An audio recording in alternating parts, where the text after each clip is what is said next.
Hello student, your next topic is petroleum 5.2 petroleum. Petroleum आप लोग जानते ही होंगे पेट्रोलियम किसको बोलते हैं। पेट्रोल को जो गाड़ी में डलता है जिससे साइकिल मोटरसाइकिल वगैरह चलती है, हेवी मोटर्स कोई भी जितने भी मतलब व्हीकल्स होते हैं जो चलते हैं उस पे रोड्स पे उन पे क्या डलता है उनमें petroleum petrol. You know that petrol is use as fuel in light automobile such as motorcycles scooters and cars.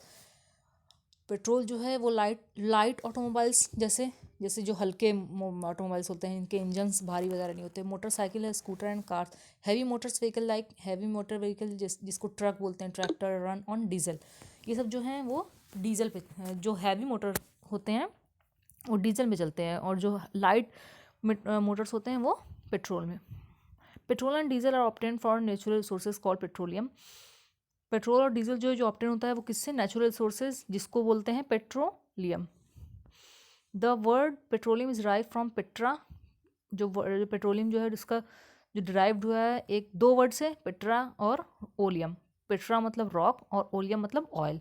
Rock जो होता है उसमें उससे ऑयल जो निकलता है। As it is mined from between the rock under earth as shown in figure 5.4। जो rock होता है, रॉक पत्थर जो होता है उसके नीचे जो ऑयल मिलता है वहाँ से एक्सट्रैक्ट किया जाता है।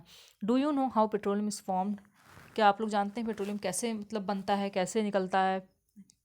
Petroleum was formed from organism living in the sea as these organism died.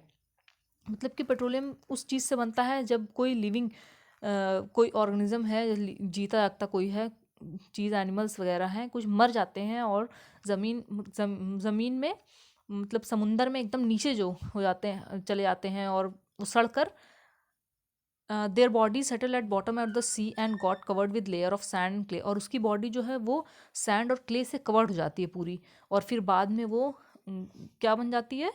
बहुत साल के बाद, मिलियन ईयर्स के बाद क्या बनता है? High temperature and high pressure transform the dead organism into petroleum and natural gas. और वही डेड ऑर्गेनिज्म जो होता है वो क्या बन जाता है? Petroleum and natural gas. Look at figure 5.4. It shows the deposits of petroleum and natural gases. You see that the layer containing petroleum, oil and gas is above that of water. Why is it so? Look at the figure 5.4. जो 5.4 वाला figure दिखा रहा है उसको देखिए। उसमें क्या दिखा रहा है? It shows the deposit of petroleum and natural gas. क्या चीज़ दिखा रहा है इसमें? Petroleum and natural gases. You see that the layer containing petroleum, oil and gas is above that of water.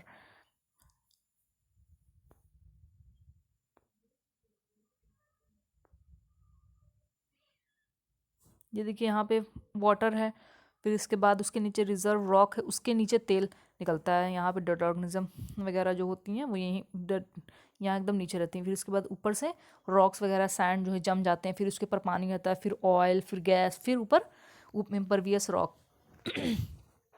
Recall that oil and gas are lighter than water and do not mix with it. मतलब कि हम सब लोग जानते हैं कि oil और gas जो होता है वो वाटर से हल्का होता है, इसीलिए हम गैस और ऑयल जो होता है वो ऊपर पानी में हमेशा तैरता है।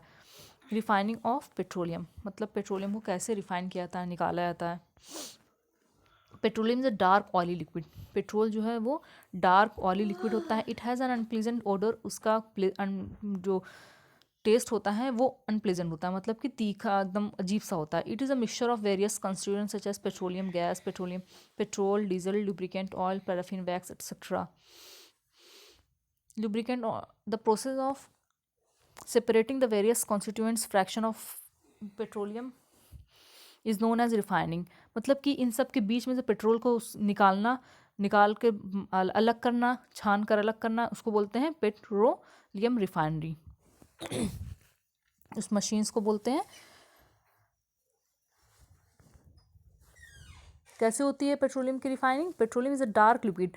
पेट्रोल जो होता है वो डार्क लिक्विड कलर का होता है। इट हैज़, उसके कोई अनप्लीजेंट ऑर्डर होता है, मतलब कि अच्छा नहीं होता है। It is a mixture of various constituents such as, इसमें कई चीज़ें पहले होती है। जब रिफाइन नहीं हुआ रहता है तो उसमें क्या क्या चीज़ प्रेजेंट होती हैं? Gas, petrol, diesel, lubricant, oil, paraffin wax etcetera. The process of separating the various constituent, मतलब कि इतने सारे कॉन्स्टिट्यूएंट को पेट्रोलियम से अलग करना, fraction of petroleum is known as refining. अलग करके रख लेना, उसको बोलते हैं petroleum refinery. Various constituent petroleum and their uses are given in table 5.1 में। इसका मतलब कि कॉन्स्टिट्यूएंट पेट्रोलियम में क्या और क्या की चीज़ें मिल सकती हैं, उसमें से निकलती हैं, वो सब यहाँ पे इस टेबल में दिया हुआ है 5.1 में। नेचुरल गैस नेचुरल गैस क्या होता है?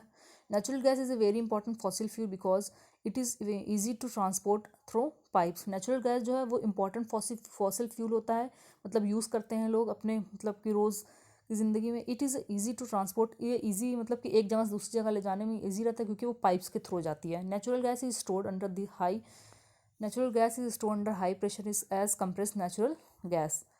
नेचुरल गैस को स्टोर करके हाई प्रेशर में और कंप्रेस्ड नेचुरल गैस में चेंज किया था। सीएनजी किस चीज़ में?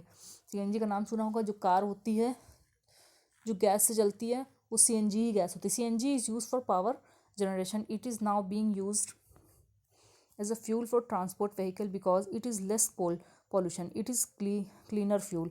मतलब कि लोग ज़्यादातर सीएनजी अब यूज़ करने लगे हैं, सीएनजी गैस यूज़ करने गाड़ी चलाने के लिए, क्योंकि उसमें जो पॉल्यूशन होता है वो कम निकलता है, उससे पॉल्यूशन कम होता है और ये सस्ता भी होता है और साफ़ भी होता है, साफ़ फ्यूल होता है। The great advantage of CNG is that it can be used. सस्ता नहीं होता, महंगा होता है, लेकिन ये साफ़ होता है और इसकी जो पॉल्यूशन इससे कम होता है, गंदगी कम निकल। The great advantage of CNG is that it can be use directly for burning in home and factories where it can be supplied through pipes. मतलब सीएनजी से लोग घर पे अपने यूज़ करते हैं, फैक्ट्रीज में यूज़ होता है, आसानी से पाइप से सप्लाई होता है, इसलिए आसानी से मिल जाती है, इसीलिए इसको लोग यूज़ करते हैं ज़्यादातर फैक्ट्रीज वगैरह में। Such a network of pipelines exist in Vadodara. ऐसी पाइपलाइन बहुत लंबे उस पर वडोदरा गुजरात में है। Some parts of Delhi and other places, कुछ पार्ट दिल्ली में एंड अदर दूसरे भी जगहों पे। Natural gas is also use as a starting material for the manufacture of number of chemicals and fertiliser. और कहाँ पे यूज होता है नेचुरल गैस? कोई मटेरियल बन रहा है जिसमें chemical and fertiliser, number of chemical and fertiliser बनाने के लिए भी नेचुरल गैस का use. India has vast reserve of natural gas. In our country natural gas has been found in Tripura. मतलब इंडिया में बहुत सारी ऐसी जगह जहाँ पे नेचुरल गैस मिलते हैं, लेकिन ज़्यादातर Tripura, Rajasthan, Maharashtra and in the Krishna Godavari delta नदी के, कृष्णा नदी के किनारे। Some natural resources are limited.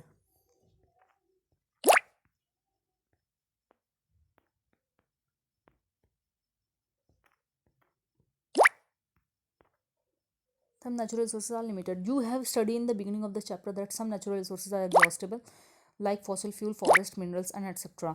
आप शुरू में ही मतलब पढ़ाया था कि कुछ ऐसे नेचुरल रिसोर्सेज होते हैं जो मतलब कोई कम मात्रा में होता है, मतलब इसको यूज़ करेंगे तो वो एक दिन ख़त्म हो जाते हैं।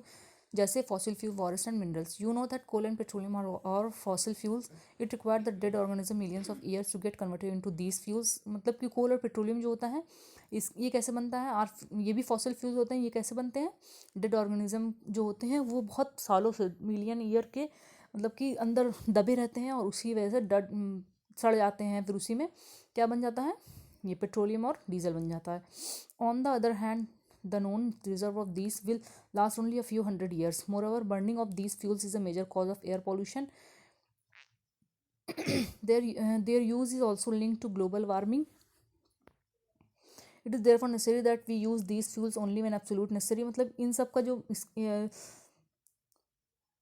कोल और पेट्रोलियम्स वगैरह का जो यूज़ है ये बहुत ज़्यादा मतलब कि पॉल्यूशन क्रिएट करता है और मतलब गंदगी फैलाता है, हर जगह पॉल्यूशन रहता है। तो इसी वजह से इसकी वजह से आजकल ग्लोबल वार्मिंग बहुत ज़्यादा बढ़ गई है। Fuels only when absolute necessary, इसीलिए आज लोग बहुत कम मतलब कि सिर्फ उसमें कार्स वगैरह में ही यूज़ करते हैं, इसके अलावा और कहीं मना है, हर जगह मना है फ्यूल्स यूज़ करना। This will result in better environment, smaller risk of global warming and their availability for a longer period of time. In India the petroleum conservation research association PCRA advises people how to save petrol diesel while driving. Their tips are, मतलब कि India में ये petroleum conservation research centre है, association है, वहाँ पे advice दिया जाता है कि कैसे पेट्रोल और डीजल को यूज़ करना चाहिए चलाते समय। तो यहाँ पे कुछ टिप्स दिए हुए हैं। Drive at a constant and moderate speed as far as possible, मतलब कि आराम आराम से चलिए, बहुत ज़्यादा स्पीड ना करिए, जितना आप तेज़ी से भगाएंगे उतना ही यूज़ होगा ज़्यादा और उतना ही ज़्यादा धुआं निकलेगा। Switch off the engine at traffic light, मतलब ट्रैफिक लाइट में इंजन को स्विच ऑफ करें। बहुत सारे लोग होते हैं ट्रैफिक जब आपका रुका हुआ रहता है तो आप लोग, लेकिन बंद नहीं करते, बहुत सारे लोग होते हैं इंजन चलता रहता है तो वहाँ पे बंद कर देना चाहिए। इंश्योर करेक्ट टायर प्रेशर, मतलब कि टायर जो है वो मतलब अच्छा होना चाहिए। ये नहीं कि चलते चलते कोई दूर पे उसमें से भी कुछ ऐसे होते हैं जो चलते चलते खिंच जाते हैं, धुआं निकलने लगते हैं। तो टायर हमेशा अच्छा होना चाहिए। Ensure regular maintenance of the vehicle, मतलब कि एक व्हीकल दूसरे व्हीकल से एक मेंटेन बना के रखना चाहिए।